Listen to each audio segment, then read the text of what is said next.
In the 30th year, in the 4th month, on the 5th day of the month, as I was among the exiles by the river Chebar, the heavens were opened, and I saw visions of God. As I looked, a stormy wind came out of the north, a great cloud with brightness around it, and fire flashing forth continually. And in the middle of the fire, something like gleaming amber. In the middle of it was something like 4 living creatures. This was their appearance. They were of human form. Each had 4 faces, and each of them had 4 wings. Their legs were straight, and the soles of their feet were like the sole of a calf's foot. And they sparkled like burnished bronze. Under their wings, on their 4 sides, they had human hands, and the 4 had their faces and their wings thus. Their wings touched one another. Each of them moved straight ahead, without turning as they moved. As for the appearance of their faces, the 4 had the face of a human being, the face of a lion on the right side, the face of an ox on the left side, and the face of an eagle. Such were their faces. Their wings were spread out above. Each creature had 2 wings, each of which touched the wing of another, while 2 covered their bodies. Each moved straight ahead. Wherever the Spirit would go, they went, without turning as they went. In the middle of the living creatures, there was something that looked like burning coals of fire, like torches moving to and fro among the living creatures. The fire was bright, and lightning issued from the fire. The living creatures darted to and fro like a flash of lightning. As I looked at the living creatures, I saw a wheel on the earth beside the living creatures, one for each of the 4 of them. As for the appearance of the wheels and their construction, their appearance was like the gleaming of beryl, and the 4 had the same form, their construction being something like a wheel within a wheel. When they moved in any of the 4 directions without veering as they moved. Their rims were tall and awesome, for the rims of all 4 were full of eyes all around. When the living creatures moved, the wheels moved beside them. And when the living creatures rose from the earth, the wheels rose. Wherever the Spirit would go, they went, and the wheels rose along with them, for a living Spirit was in the wheels. When they moved, the others moved. When they stopped, the others stopped. And when they rose from the earth, the wheels rose along with them, for a living Spirit was in the wheels. Over the heads of the living creatures, there was something like a dome, shining like crystal, spread out above their heads. Under the dome, their wings were stretched out straight, one toward another, and each of the creatures had 2 wings covering its body. When they moved, I heard the sound of their wings like the sound of mighty waters, like the thunder of the Almighty, a sound of tumult like the sound of an army. When they stopped, they let down their wings. And there came a voice from above the dome over their heads. When they stopped, they let down their wings. And above the dome over their heads, there was something like a throne, in appearance like sapphire, and seated above the likeness of the throne was something that seemed like a human form. Upward from what appeared like the loins, I saw something like gleaming amber, something that looked like fire enclosed all around, and downward from what looked like the loins, I saw something that looked like fire, and there was a splendor all around.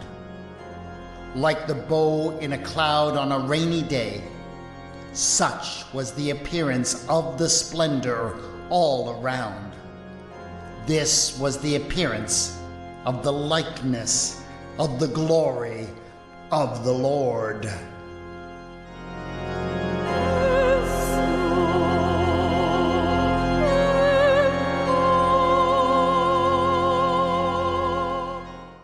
Can I just say, wow? The story of what Ezekiel saw by the river Chebar is one of those wild biblical stories that continually gets a lot of attention.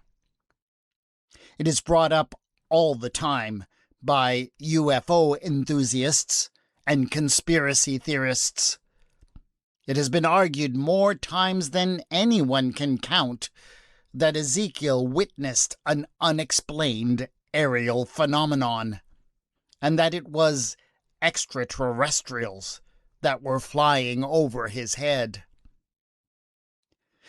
The passage is also constantly brought up in memes about biblically accurate angels, which pretend that the winged creatures that are described as surrounded by wheels covered with eyes are supposed to be angels, despite never being called anything of the sort.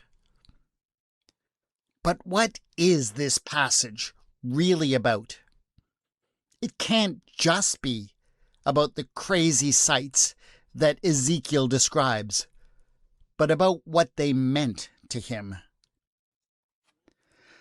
I have already reflected on how troubled an individual Ezekiel was in a previous episode where he prophesied to bones in a valley. He had gone through an enormous loss as his land was invaded, his people slaughtered, and he was taken away to live as an exile in Babylon. As a priest, he had also lost his sense of worth, purpose, and identity when he learned that the temple of his God had been destroyed by the Babylonians. His mental health, to put it bluntly, was not good. And the bizarre visions he reported, and the strange behavior that he regularly engaged in, might well have been expressions of his struggles. But, as troubled as he was, his visions did have meaning, and there seems to be no doubt that they brought some comfort to him and to the people he shared them with. So, if we assume that what Ezekiel saw was not an alien invasion, if we assume that it was not just the manifestation of some mental health disorder, what did it all mean? This is Retelling the Bible.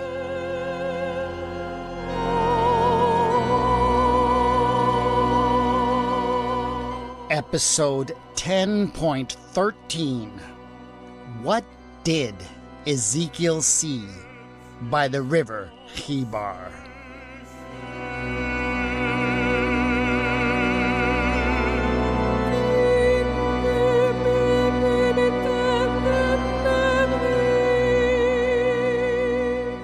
The exiles who lived by the river Chebar were a miserable bunch. They had been brought against their will, plucked from their homeland by the brutal armies of the Babylonian king, and settled in this place beside a canal that had been dug out of the mighty Euphrates River by the Babylonians in ancient times. Here they had been put to work, serving the mighty empire of Nebuchadnezzar. But that was not the worst of it. Yes, it was so hard to be taken away from everything that felt comfortable and familiar. And yes, the work was hard and the hours were long. But the hardest part was that they had lost their God. This was something that everyone just knew.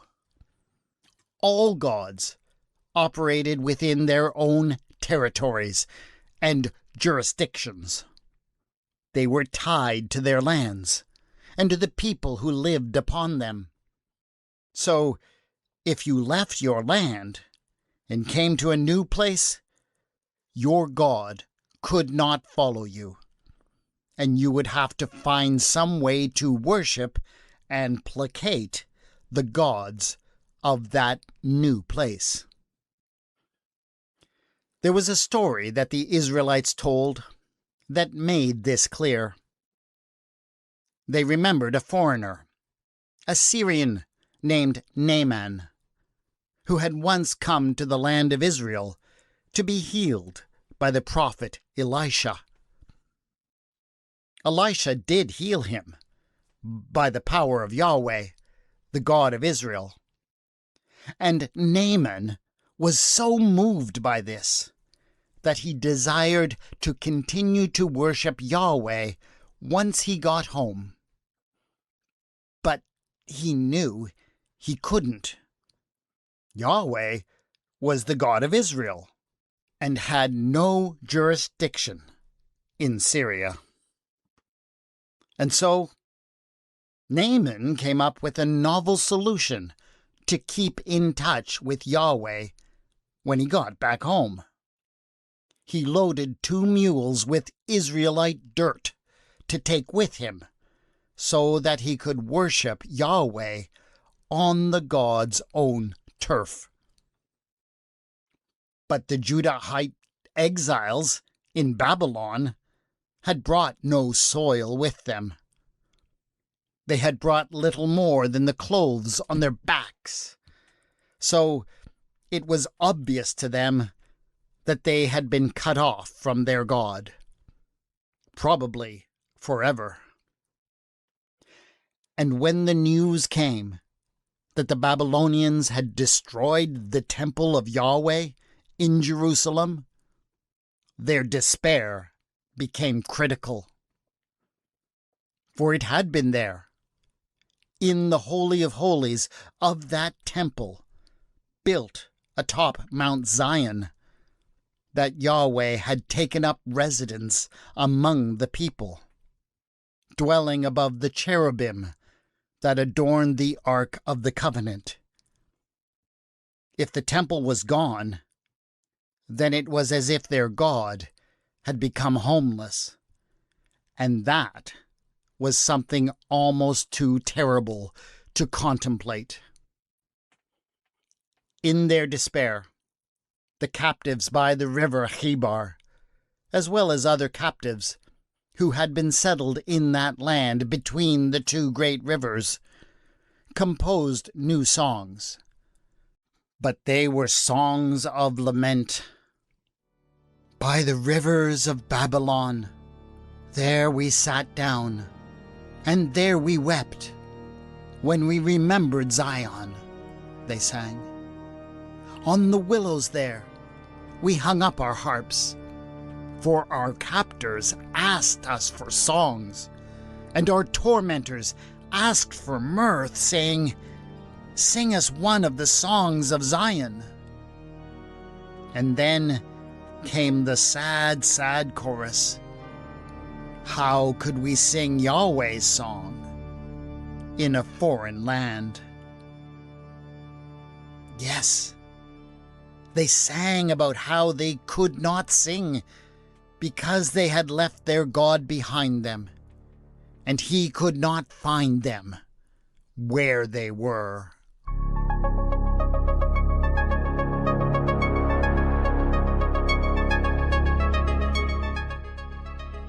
Ezekiel, the priest, was one of the exiles sent to live by the river Chebar. He lived and labored among them as one of them, but he never forgot the privileges and status that he had known back in Jerusalem. Because of that, the malaise that they all felt struck him particularly hard. He often went for long walks, when he would cry out to a God who was so far away. He would fast and walk until he was exhausted. And when he was in that state, sometimes he would have visions. And so it was that one day he was out there, all alone, and in one of his states. He sat, and in a melancholy mood, was remembering the lost past. As he sat there, he remembered what had long been one of his favorite things to do as a priest. He would go into the Holy of Holies, and he would contemplate the ark. The ark was a beautiful golden chest that featured on its lid 2 seraphim, with their wings outstretched to meet one another. These were representations of heavenly beasts that were said to attend to God. But the reason why Ezekiel loved the ark was not the beauty of the chest itself. He had always been taught that the ark was the locus of the presence of Yahweh among the people. Somewhere above those seraphim, God was invisibly present in a way that was not true anywhere else in the land. And so it was that Ezekiel had loved to contemplate on that invisible presence and his incredible privilege to be there in that place. And on this day, by the river Chebar, he remembered it. He could actually picture what it was like to be there when he closed his eyes. But then, even as his imagination reconstructed that memory, something began to happen. As he watched, the 2 seraphim became 4 multi-headed beasts, and they turned to look in 4 directions towards the 4 winds. But still their wings joined together. And below them were these wheels. Wheels within wheels, really. And by turning these living wheels, the beasts were able to move in any direction. And then the gold of the ark began to glow brighter and brighter until it became a great cloud of glory that filled the space of the Holy of Holies. But though Ezekiel took all of this in just a moment, it was not the spectacle of the ark itself that caught his attention. His eyes were drawn upwards, and great wonders began to appear in the space above the ark. He saw a great dome that shone like crystal. It had to be none other than the dome of the heavens brought down to earth. But above the dome, wonder of wonders, there was something like a throne that appeared to be made of sapphire. and seated upon the throne was something that seemed like a human form. And so, Ezekiel understood what he was being shown in his vision. He was being shown the invisible reality, what had always been there in the Holy of Holies, but never seen by human eyes. The invisible presence of Yahweh among God's people was being revealed to him. But even as he realized this incredible thing that he had been privileged to see, something started to happen. As the wheels below the cherubim turned, the entire bizarre collection of impossible things began to move. In his vision, Ezekiel's perspective drew back, and as it did, he watched with horror as the glory of the presence of Yahweh moved out of the Holy of Holies. And it continued to move through the precincts of the busy temple, though no one but he could see it. Everyone simply continued with their sacrifices and other activities, as if nothing was wrong.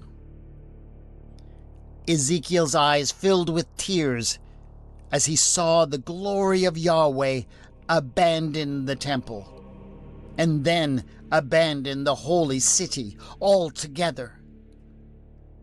And in that moment, he finally understood how it had come to pass. The nation of Judah had been destroyed. The temple had been brought to ruin. The army had been slaughtered, and the people taken away into exile because God had abandoned them. And God had abandoned them because they, in their foolishness, had abandoned their God. And so it was that when he returned to the exile community, Ezekiel announced the terrible news, and all the people wept together. Their God was gone, and would never be found by them again.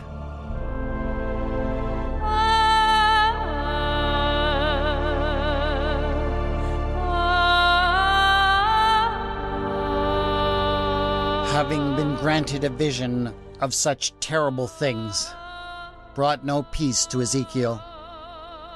He continued to despair, to weep, and to lament. And he continued to make his long fasts in the wilderness by the river. For a long time, he had only tears for companions, but eventually came the day when he felt at his lowest. He had wept all night long by the banks of the Chebar, and sung endless choruses of complaint. It was still dark when the winds began to whip about him. He looked up from his lamentation to gaze at the sky. A great cloud bank was approaching from the north, dark and menacing. As he watched in wonder and fear, great flashes of lightning rippled through it from one end to the other. But just at that moment, the sun appeared over the horizon in the east, and the bright beams of the morning light bathed the storm clouds in such a light that they turned to glorious shades of gold, red, and purple, while a rainbow arched over the sky. And the beauty and the terror of that sight struck the priest so deeply in his soul that, without even realizing he was doing it, he shouted out praise to Yahweh. And then he saw it. He knew in a moment that he had crossed over from what he was seeing with his physical eyes to seeing yet another divine vision. It was the very same wonder that he had seen leaving the temple so many days earlier. He looked with awe at the heavenly beasts, with their wings touching, the wheels within wheels, the great crystal dome, and the same figure seated upon the alabaster throne. He knew exactly what this meant. Yes, Yahweh had abandoned the temple and the city of Jerusalem, but God had not forgotten the exiles.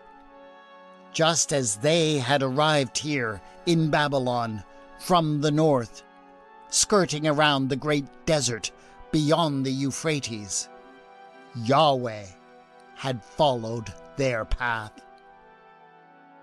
He did not understand how this could be, but he knew that it was true. Somehow, the God of their ancestors, Yahweh Tzevaot, had become unfastened from the land out of love for the people. Their understanding of their God would never be the same again.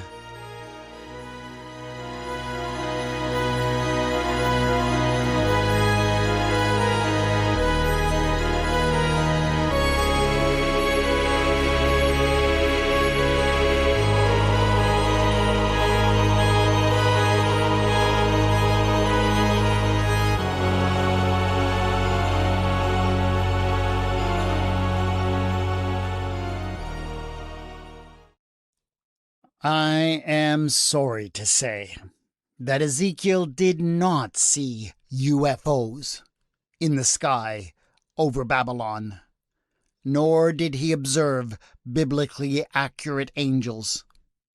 He knew exactly what he was looking at over the waters of the Chebar River. It may have been initially prompted by some natural phenomenon like a storm, but it was a vision. And it was a vision that he had sought to induce through prayer, fasting, and, for all we know, the consumption of various substances. He was desperately seeking for an answer to the most pressing question that he could think of. How were the exiles going to be able to hold on to their identity and their sanity in a strange land where they were cut off from their God? He, just like the rest of the exiles, would have taken it for granted that their God could not be with them there, that, like all deities, Yahweh was bound to the land where they had first encountered him. That is why Ezekiel required such a powerful vision to convince himself that God could actually be present with the people in Babylon. The vision of the departure of the glory of Yahweh from Jerusalem in Ezekiel chapters 10 and 11 is linked to the vision of the arrival of that glory in chapter 1. Ezekiel repeats several times that he is describing the very same phenomena. I believe that the vision of the departure probably came first, but since Ezekiel links the vision of the arrival to his call to become a prophet, it was placed at the beginning of the book. The visions are therefore out of order, and because of that, it may be harder for us to understand the true significance of them. The Bible is a record of human experiences of the divine, and this pair of visions, experienced by a troubled priest named Ezekiel, illustrates an experience that revolutionized their understanding of God. Somehow, when the exiles were ripped from their land, they did experience something that they had not expected: the continuing presence of their God with them in a strange land. This forced a revolution in their understanding of their God. It was a traumatic step towards the concept of God that seems much more familiar to us today. They began to encounter a God who was more universal than local. This was a crucial step towards the kind of cosmic deity that eventually prevailed. A step that was made possible by what Ezekiel saw over the river Chebar. That is it for this episode of Retelling the Bible. Join us again in 2 weeks' time for another episode and a new approach to an old Bible story. The soundtrack for this episode was Halo Stream Music Volumes 1 through 10 by Sasha End. The music is licensed in the Creative Commons and can be found at nd.app. You can contact me on Bluesky at Retelling the Bible and on the Facebook page Retelling the Bible. Show notes have been posted at retellingthebible.wordpress.com. Thanks to my Patreon supporters for all your ongoing support. It means so much to me that you are there. Go to patreon.com/retellingthebible to join them in supporting this podcast.